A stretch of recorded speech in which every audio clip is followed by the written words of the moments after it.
Hey, it's Inve. I'm here to go over the Famitsu article with producer Ogura, which was recently released. I know a lot of other channels have already done content on this, but a lot of them are working off of Google translated information, which may or may not be accurate.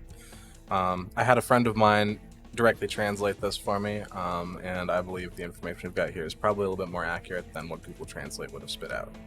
His Twitter will be linked down in the description if you'd like to check him out, and so will the full translated article. If you like content like this, please sub. I'll be doing more AC6 coverage as we get more info. But with all that aside, let's move on to the actual interview questions. Something to note is that in the preface to this article, they mention that this is kind of like a preliminary interview where they're going to be going over just some details, but they should have more information at a later date. And I'll just kind of skim over the first question. They basically just asked about how excited people were about it, to which they responded that the press seemed to be very excited. The Armored Core community's reaction, on the other hand, has been a little less excited, depending on who you ask, but the Armored Core community have always been a contentious bunch. On to the meat of the article, though. During the presentation, they asked about the boost mechanic and how if you continuously boost or boost in succession, if it's possible to fly.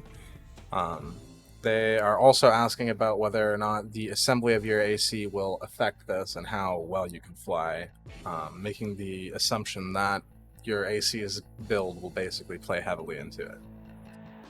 Ogre responds with the answer we probably have all expected, which is that your generator, your boosters, and how much your AC weighs are going to play a large part in how often you can fly, but he doesn't directly state how long someone might be able to stay in the air for, or how many times they could be able to boost, for example, which I believe is what the interviewer was asking rather directly. Our translator's note here is that the interviewer didn't fully answer the question, which he slightly laughs at. The next question the interviewer asks is about the megastructure that they saw in the demo. They said that it seemed very large, and it looked like there were a lot of places that you could get to in it. The interviewer asks, is it safe to assume that you can get to any structure or object that you can see? And Ogura responds, given that this game is also positioned as a reboot of the Armored Core series, we're deliberately adhering to the traditional mission system of the series. Unlike Elden Ring, it is not an open world stage, so you can't access everything visible, but we have prepared a field where the dynamic movement of the mech can be utilized to its fullest. So from that, I mean, yeah, that makes sense. It's kind of unsurprising that the world's going to be considerably less open than it would be in Elden Ring or in one of the Souls games, because it is a very mission-structured game.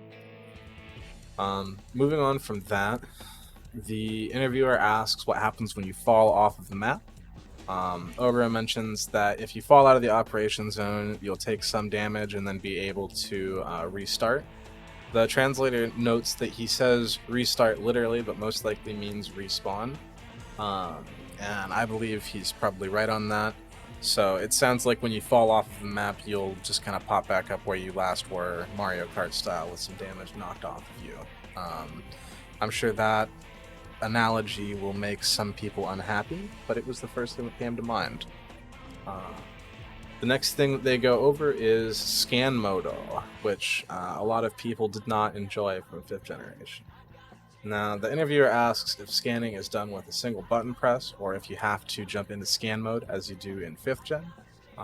To which Ogura responds, unlike Armored Core 5 or the 5th generation, you can scout for enemies with a single button. You don't need to change into scan mode. He states that the distance that can be scanned differs depending on your head part, and that you can scan at any time except during reloading. It's interesting that the scan distance is tied to the head part and not the FCS, in my opinion, but that's just me being weird. And I do personally enjoy not having to swap to scan mode. As somebody who is currently learning 5th generation, it's quite the challenge to be mashing my right stick over and over again. The next question that the interviewer asks is an interesting one. He asks if there's a heat management system in this game similar to the one in Armored Core Nexus. The interviewee, Ogura, responds, no, there is no heat system like in Armored Core Nexus, and that the parameter names that we saw in the assembly scene of the demo, or rather that the press saw and that we still haven't, just the head, are still under development, and they're in the process of adjusting them to be more intuitive.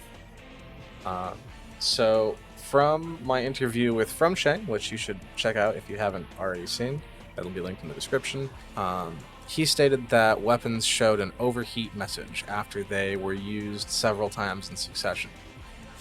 In this way, it's pretty different from how heat was handled in prior Armored Core entries. In older generations, I believe you would either begin to rapidly lose health or energy when you overheated. However, I'm mostly a 4th gen player, so forgive my ignorance there. It is nice to hear that I won't have to worry about a heat bar, though, in the sense that I had to in the brief stint of Armored Core 3 that I played, because I was quite terrible at managing it. Moving on, we have some information about the charge system in AC6. The interviewer states there was a scene where a weapon that looked like a rifle was firmly aimed and fired. Is this a charge shot where you hold down a button? Ogura responds with, yes, that's a form of weapon called a linear rifle. Linear rifles being a returning category from older Armored Core games. And by holding down the button, you can enhance the electromagnetic acceleration of the bullets. We've prepared many other parameters that can improve attack power or impact force or change performance or action when charged. We would love to see you give them all a shot. As an aside to this question, we also have a little asterisk here that gives us a brief descriptor of impact force. It states that one of the key systems in battles is impact force. By continually attacking, impact points accumulate. When the impact points accumulate to a certain level, the enemy's posture control system temporarily shuts down. This is called a stagger, and all attacks received during this time are treated as direct hits, causing major damage. So, a lot of people have been making the joke of Mechiro recently. Yeah, sorry, it sounds like that joke might be relatively accurate. Everyone thinks this sounds pretty cool, the whole combo system they mention in the next section. The interviewer asks, in the gameplay video, you can see energy accumulating at the tip of the linear rifle, then a shot is fired after a kick. Looks like it went from charging and kicking at the same time to shooting, basically like a combo. Can players do various other combos depending on their style? Ogura responds, in the demo video, the player did an assault boost to rapidly swoop in on an enemy, then do a kick on them, followed by a charged attack with the linear rifle in their right hand. You can mix and match various attack methods like this, and we think players will enjoy making their own personalized combo attack patterns. The next question in the interview deals with something near and dear to a lot of 4th gen players' hearts, which is the blading system. The interviewer asks, it looks like the blade attacks have different options, such as a 3-stage slash and a strong slash. Are these also considered charge attacks? Ogura responds, yes, that is correct. We are excited to see players figure out which weapons and attack types work for what situation, then incorporate them into their own unique playstyle. That pretty much marks the end of the new information. The last thing that they ask is for some closing thoughts to hopefully share a message for the hungry fans, which are us, begging to see the HUD. Ogura says, thank you for watching our gameplay video. The combo attack demonstrated in the video consisted of a kick, followed by a charged shot from a linear rifle, a blade combo attack, a barrage of plasma missiles, and then a blade sweep. Literally translated a horizontal slash.